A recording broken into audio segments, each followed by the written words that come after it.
Shalom, selamat pagi Bapak Ibu Saudara-saudara. Dari Bukit Sion Makale kami menyapa kita sekalian, tentu dengan harapan kasih setia Tuhan menaungi, menyertai kita senantiasa dalam hidup yang Tuhan perkenankan.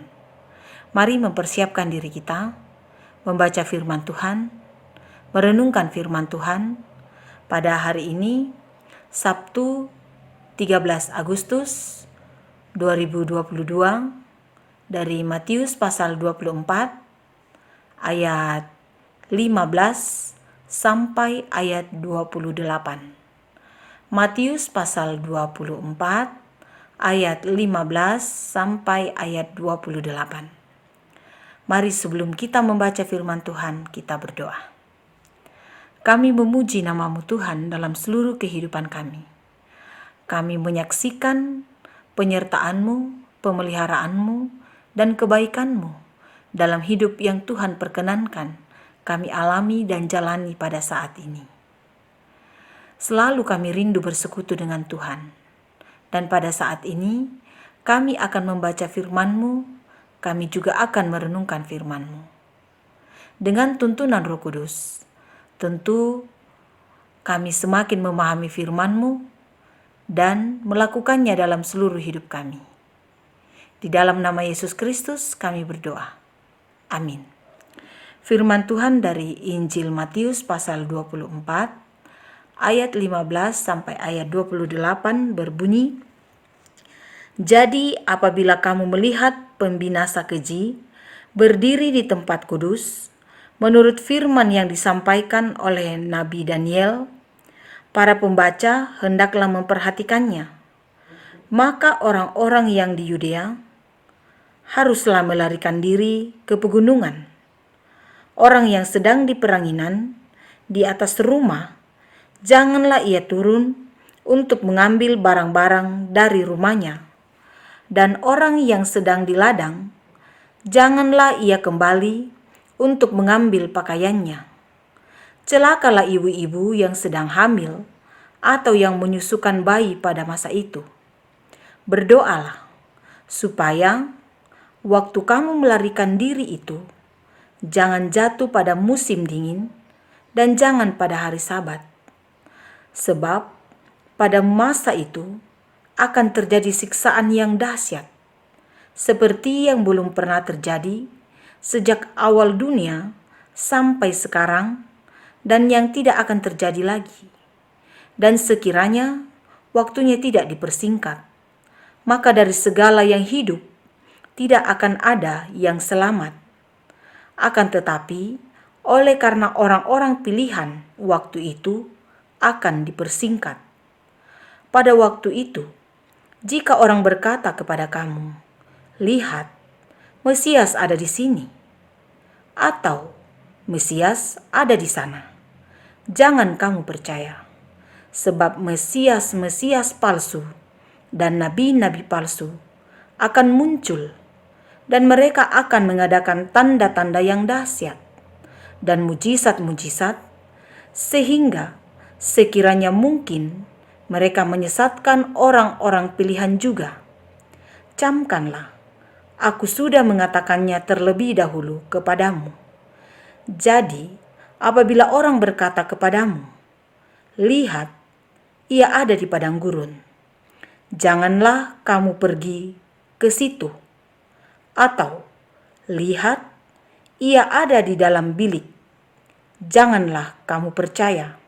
Sebab sama seperti kilat memancar dari sebelah timur dan melontarkan cahayanya sampai ke barat, demikian pula lah kelak kedatangan Anak Manusia, di mana ada bangkai, di situ burung nasar berkerumun."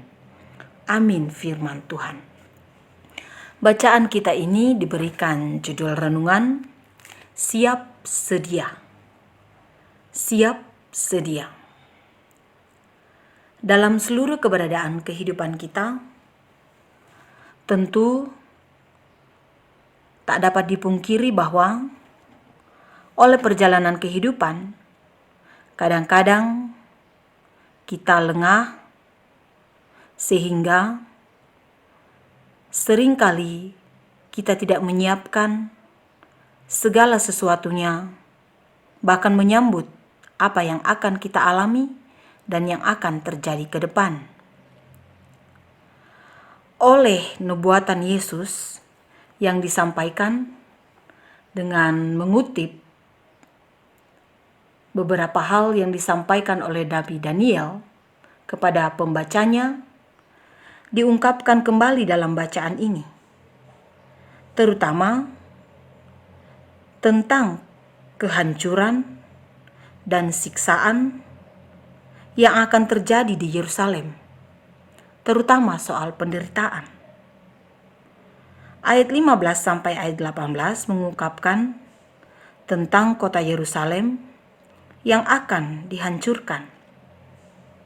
Ayat 19 sampai ayat 22 tentang kesusahan pada waktu Yerusalem dihancurkan. Penderitaan yang luar biasa. Bahkan mungkin kesedihan yang luar biasa. Di ayat 23 sampai ayat 26 akan banyak muncul Mesias-Mesias yang palsu, nabi-nabi yang palsu. Di ayat 27 sampai ayat 28, Yesus berbicara tentang kedatangannya. Dengan memperhatikan bacaan kita pada pagi hari ini, tentu menarik perhatian bagi kita tentang bagaimana jika hal ini pun terjadi dalam kehidupan kita. Dan tentu ini bukan hanya berbicara dulu dan di sana tentang Yerusalem yang diceritakan dalam Alkitab, tetapi ini pun juga terkait dalam kehidupan kita kini dan di sini. Sehingga ketika berbicara soal kehancuran Yerusalem, kita tidak hanya terbayang dan berpikir bahwa, wah, ini hanya terjadi dalam Alkitab pada zaman dulu dan di sana. Tetapi ini soal hidup kita, tetapi ini soal bagaimana sejak sekarang ini kita mempersiapkan diri kita dengan baik di hadapan Tuhan. Bagaimana kita benar-benar menjadi anak Tuhan yang hidup benar di hadapannya. Banyak hal yang terjadi sesuai dengan bacaan ini tentang Yerusalem yang akan dihancurkan, tentang kesusahan ketika Yerusalem dihancurkan. Bahkan jika kita melihat, jika kita membaca bacaan kita pada saat ini, tentu kita pun juga akan mengatakan sangat ngeri. Dan sekiranya ini bukan hanya ungkapan kita untuk mengatakan bahwa ini sangat ngeri, tetapi mestinya sejak kita mengungkapkan atau berpikir bahwa ini akan memunculkan penderitaan dan kesusahan, maka pada saat itu juga mestinya kita menyiapkan diri kita.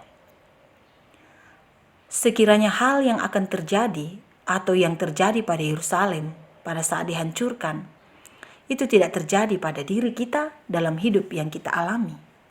Kehancuran hidup bisa juga kita alami, bisa terjadi dalam hidup kita. Kesusahan yang dialami dalam bacaan ini bisa terjadi dalam hidup kita. Jika tidak mempersiapkan diri sejak dari sekarang. Bahkan jika dikatakan dalam bacaan ini, akan muncul Mesias palsu dan Nabi palsu. Satu peringatan dalam bacaan ini, jika dikatakan Mesias ada di sini, atau Mesias ada di sana, atau Mesias ada di situ. Jelas sekali bacaan ini mengatakan jangan percaya. Tentu seekor domba akan mengenali gembalanya.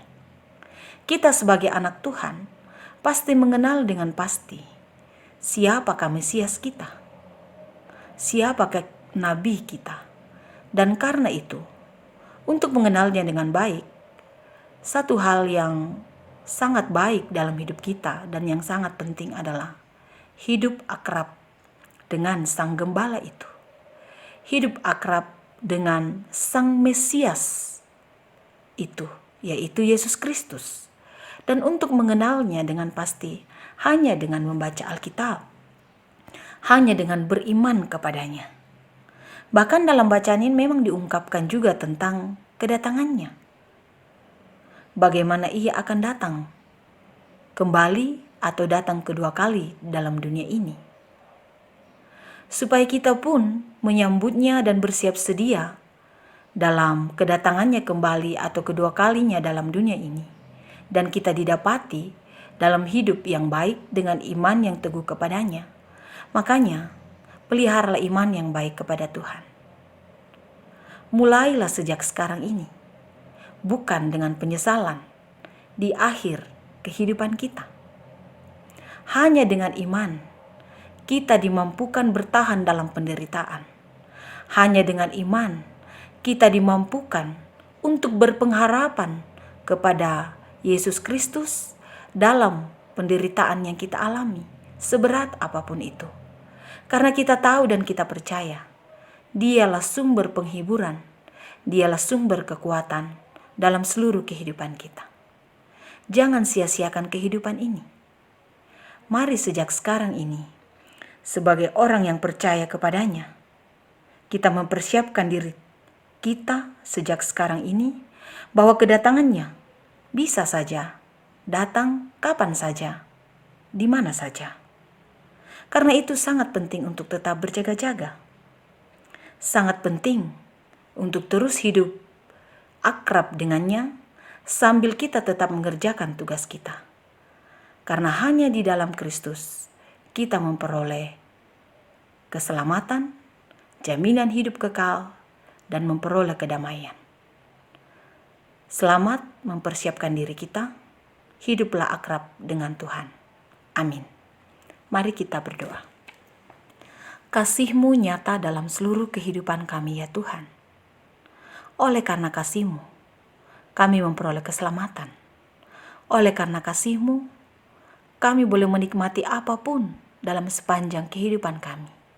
Bahkan oleh karena kasih-Mu, kehidupan bahkan kematian menjadi jaminan bagi kami untuk memperoleh kekekalan di dalam Yesus Kristus, Tuhan dan Juru Selamat kami. Dan sungguh bersyukur untuk semua itu ya Tuhan. Terima kasih untuk firman-Mu yang sudah kami dengarkan dan kami renungkan. Kiranya kami makin dikokohkan dan makin diteguhkan. Sekiranya kami tidak takut menghadapi penderitaan, kami tidak takut menghadapi kesusahan, karena kami memiliki Mesias, yaitu Yesus Kristus, yang akan bersama-sama dengan kami. Kuatkan iman dan percaya kami Tuhan, dalam menghadapi berbagai hal dalam dunia ini. Jikalau pembacaan kami berbicara tentang Mesias palsu atau nabi palsu, kuatkan iman kami untuk melihatnya dan dapat membedakannya Tuhan. Karena kami tahu di dalam iman, pasti kami dimampukan untuk membedakannya. Karena sebagai domba, tentu kami mengenal Gembala. Gembala kami, Gembala agung kami, yaitu Yesus Kristus, Tuhan kami. Seluruh hidup kami mau serahkan kepadamu Tuhan. Berkatilah kami. Biarlah dalam seluruh hidup kami terus berjalan di dalam iman, pengharapan, dan kasih hanya kepadamu saja. Berkatilah bangsa dan negara kami Tuhan. Berkatilah dunia ini dengan berbagai persoalannya, dengan berbagai keanekaragamannya. Berkatilah pemerintah kami, kiranya hikmat Tuhan, kebijaksanaan Tuhan terus dinyatakan bagi pemerintah kami. Mohon ampun ya Tuhan untuk segala dosa dan kesalahan kami. Senantiasa layakkan kami untuk menghampiri-Mu. Di dalam nama Yesus Kristus, Tuhan dan Juru Selamat kehidupan kami. Amin. Selamat beraktivitas Bapak Ibu Saudara-saudara. Tuhan Yesus memberkati kita semua.